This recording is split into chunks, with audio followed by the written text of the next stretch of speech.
Marc Pénat, donc je le rappelle, vous êtes député socialiste des Bouches-du-Rhône, plus exactement d'Aix-en-Provence. On vient de l'entendre, là c'est un véritable marathon sur les budgets, le budget de la sécurité sociale.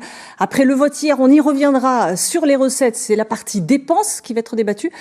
Ce débat risque d'être beaucoup plus âpre. Les victoires que vous avez obtenues risquent d'être plus difficiles. Oui, un budget, c'est une cohérence. Ce sont des recettes et des dépenses. On ne pourra parler que de victoire.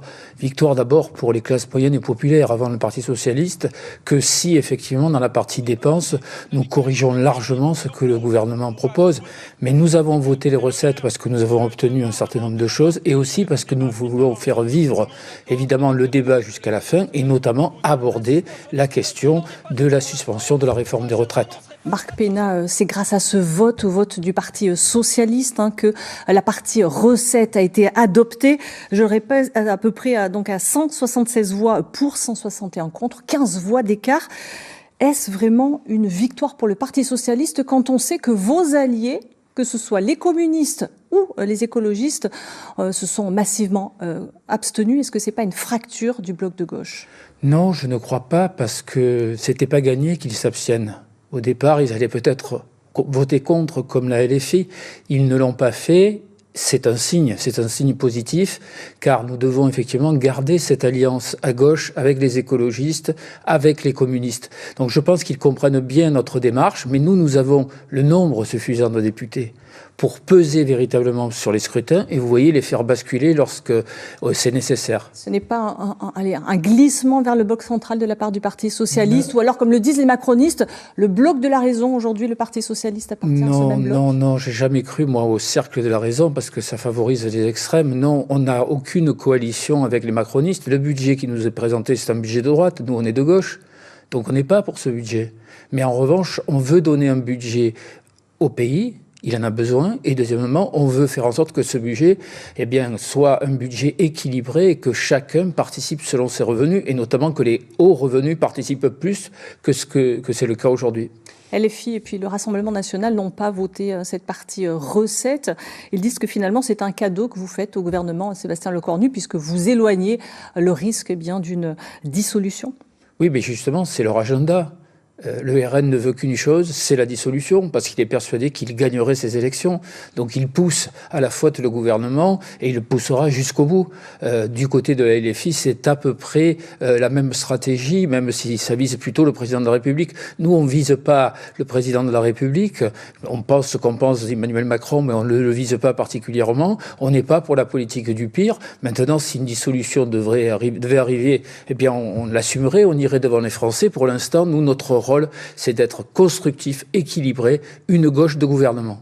Ceci dit, c'est justement cette partie recette que vous avez votée inquiète le personnel hospitalier. La Fédération des hôpitaux publics et privés avait alerté sur le fait que ce projet signerait la pire cure d'économie sur l'hôpital depuis les années 2010. Les établissements de notre région, vous le savez, sont régulièrement en difficulté, avec des urgences qui ferment de manière régulière. Est-ce que le parti de gauche et le Parti socialiste n'est pas le meilleur défenseur des services publics? Oui, nous défendons les services publics. Et pourtant, vous avez voté ce volet recettes. On a voté sur le volet recettes, mais il va y avoir une navette. Ça va revenir à l'Assemblée. Et nous comptons revenir sur cette mesure-là. Nous comptons à nouveau équilibrer les choses. Donc oui, nous insistons sur les services publics. Nous avons fait en sorte que se dégagent des moyens pour les services publics, d'une part. Et deuxièmement, tout ce qui, dans la navette, sera encore des irritants pour nous, des irritants pour également la majorité des Français, nous les combattrons le plus possible. Ces débats politiques intenses à l'Assemblée nationale éclipsent un peu la campagne pour les élections municipales de mars prochain. Marc Pénat, il y aura à Aix-en-Provence une liste d'union à gauche qui réunira 8 formations, dont le Parti socialiste, le Parti communiste, Europe Écologie Les Verts et Place Publique. Vous n'avez jamais caché vos ambitions d'être maire. Est-ce que vous serez tête de liste ?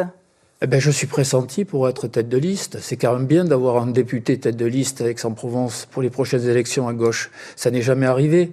Donc je pense que c'est un atout. Donc oui, je suis disponible pour être ce candidat-là. Voilà. Maintenant, nous allons d'abord terminer, je dirais, les équilibres entre les formations et les 20 premiers de la liste.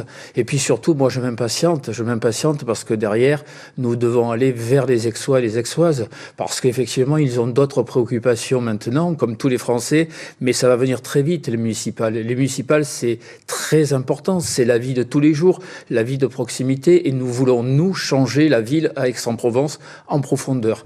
Nous sommes donc dans une alliance large avec les autres partis de gauche, qui reste ouverte jusqu'au bout, parce que nous sentons qu'aujourd'hui, Sophie Joassin est en difficulté, elle est au bout d'un processus que sa mère a conduit auparavant, et donc véritablement nous pouvons gagner ces élections. Justement, pour gagner, vous le disiez, il faut avoir une union la plus large possible. LFI, la France Insoumise, n'en fait pas partie, comme au niveau national, les dissensions, le dialogue est impossible. Je pense notamment à Claude Hubert. Est-ce que vous êtes prêt à lui tendre la main ? Écoutez, dans un premier temps, c'est eux qui sont partis des négociations, non pas parce qu'ils n'étaient pas d'accord avec les négociations, mais parce qu'ils avaient une stratégie nationale autre. On l'a vu dans d'autres villes. Donc, c'est pas de notre responsabilité. Et nous gardons, et nous aurions voulu un spectre de la gauche la plus large possible. Quant à Claudie Hubert, je travaille avec elle à Aix-en-Partage, comme vous le savez, tous les jours pour le conseil municipal. Donc, il me semble qu'à partir de là, les convergences devraient arriver. On n'est pas encore au dépôt de la liste, nous verrons bien. Et donc si ce n'est pas le cas... Vous gardez une porte ouverte à la France Insoumise ? Je garde une porte ouverte. Je dis que les choses ne sont pas terminées tant que la liste n'est pas déposée définitivement. Maintenant, je pense que la France Insoumise ne voudra pas nous rejoindre malheureusement. C'est des débats internes qu'ils ont eus. D'ailleurs, ils n'étaient pas forcément d'accord sur ce que je sais. Ils ne veulent pas nous rejoindre. Eh bien, à ce moment-là, peut-être qu'on se retrouvera au second tour. En quelques mots, Marc Pénin, quelles sont les priorités que vous défendez ?